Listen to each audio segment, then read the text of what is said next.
Welcome back to The Price of Business. I'm your host, Kevin Price, talking to you about you and your business. I got Harry Veryser on the program. He's the author of a book, It Didn't Have to Be This Way, Why Boom and Bust is Unnecessary, and how the Austrian School of Economics breaks the cycle. And I love it whenever I can get a nut job from the Austrian school, because you know what, Harry, I'm a nut job too. I'm a big advocate of the Austrian school, and somehow we got to figure out how to grow in our numbers.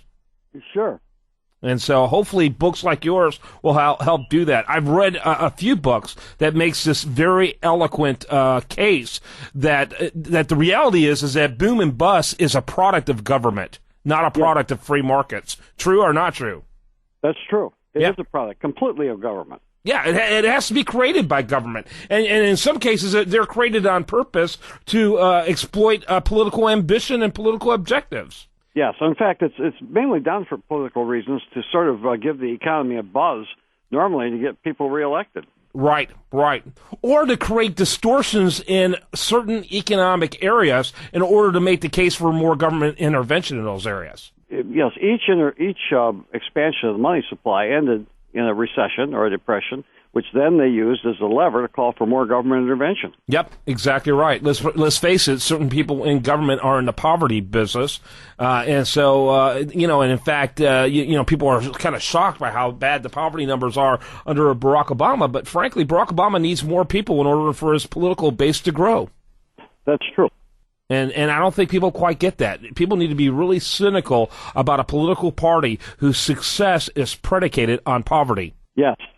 Yeah. I mean, it's the old boss system, where the political boss handed out favors in return for which people voted him in. And this is just political bossism to the national level. Yeah. Tammany Hall on steroids.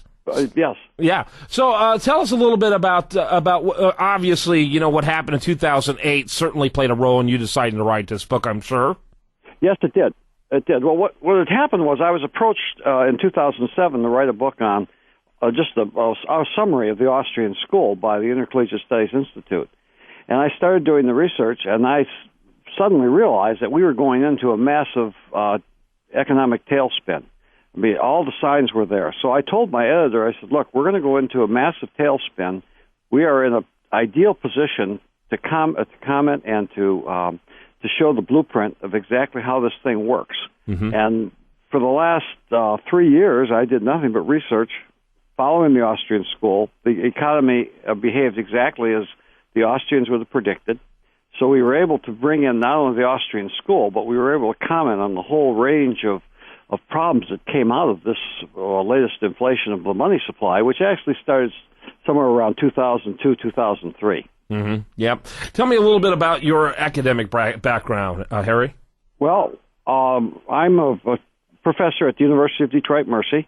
I have studied the Austrian school since the time I was a boy. In fact, when I was a college boy, I wrote my bachelor's thesis on the Austrian school under a very, very good mentor of mine, Dr. Hoffman. And I've been teaching the Austrian school since. In addition to which, I was in business. I was in the metal stamping business for 27 years. So I taught at night and was in the business during the day. Was able to sell that business in 2005 because all the signals were there that this was not going to be a happy decade. And now I'm full-time, just at the University of Detroit Mercy. All I do is teach. Yeah, very interesting. And it's interesting that, and of course I'm assuming that's a Catholic school? Yes, it is a Catholic school. Yeah, and I think people would be interested to know, if you study the history of Austrian thought, they root themselves back into monastery thought. People who were priests, people who were educators, most of whom were Catholic. In fact, the early Austrian school.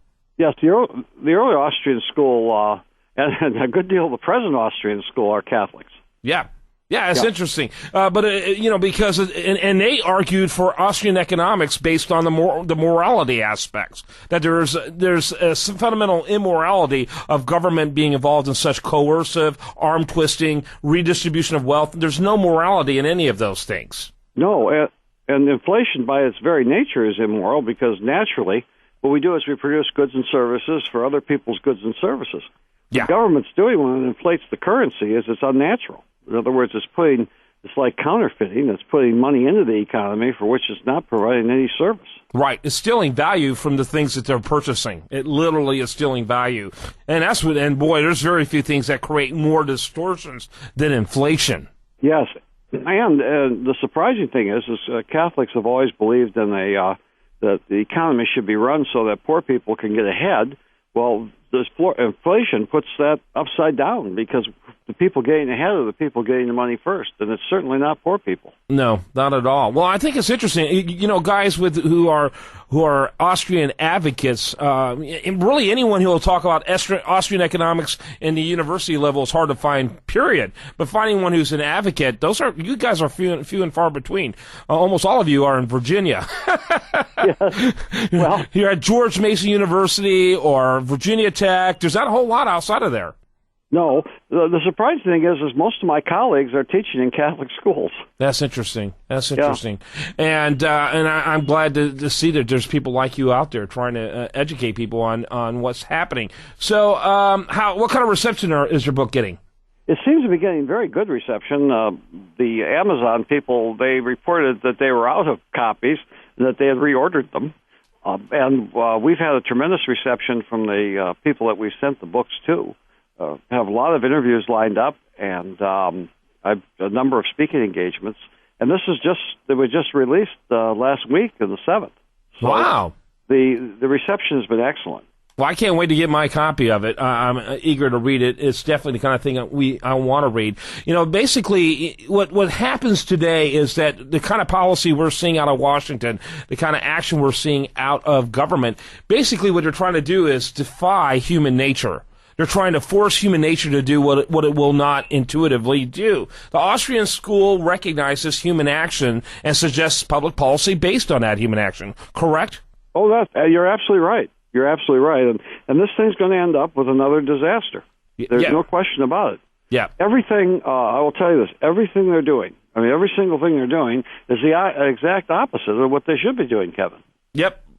And people need to get an understanding of this. It didn't have to be this way. That book cover looks like an auto plant in Detroit. It is. It was. In fact, I think it's the old Packard plant. I grew up in Detroit, and I saw lots of buildings like that with those kind of windows broken out. And there's an example right there of boom and bust gone awry. A city that was once great who has now been limping really since the 1960s. And what's interesting now, kind of going through a little bit of a renaissance, the state of Michigan is. Michigan is. The passage of the right-to-work law has been a real boon to us, and I think it'll help to reverse things. There's a lot more things that have to be done, but if you want to see a monument to government intervention, it's Detroit, present-day Detroit. It was a city that was overrun by government intervention, by strong unions, by high taxes, by the refusal of the courts to protect property rights. By big-time liberals out of Washington, D.C. under the Johnson administration who wanted to use Detroit as a petri dish of what government could do. I don't think people understood the number of experimental projects that the federal government did in Detroit that all had horrific, results. Yes. In fact, I suggested to the Philadelphia Society that they have they want to have a conference. I said, have a conference in Detroit on the failure of liberalism. You can even have bus tours. Yes, that's a brilliant idea, actually. That's a fantastic idea. All right, what part of Michigan are you in? Pardon? What part of Michigan are you in? Well, I live in Sterling Heights. I'm about 20 miles north. I grew up north of Detroit. I grew up in Ferndale, and we're maybe 15 miles south of you, maybe. Yes, it is. I'm at about 20 Mile Road right now, and that's about 8 Mile Road. All right, 10 Mile. I was in 10 miles where I lived. All right, nothing like a little reunion here. All right, Harry Veryser, you got to check out the book. It didn't have to be this way. You need to go to ISI, that's Intercollegiate Studies Institute, ISI.org. Harry, thanks for being with us. Oh, thank you. All right, when we come back, we're going to have more for you. Stay tuned to it right here on The Price of Business.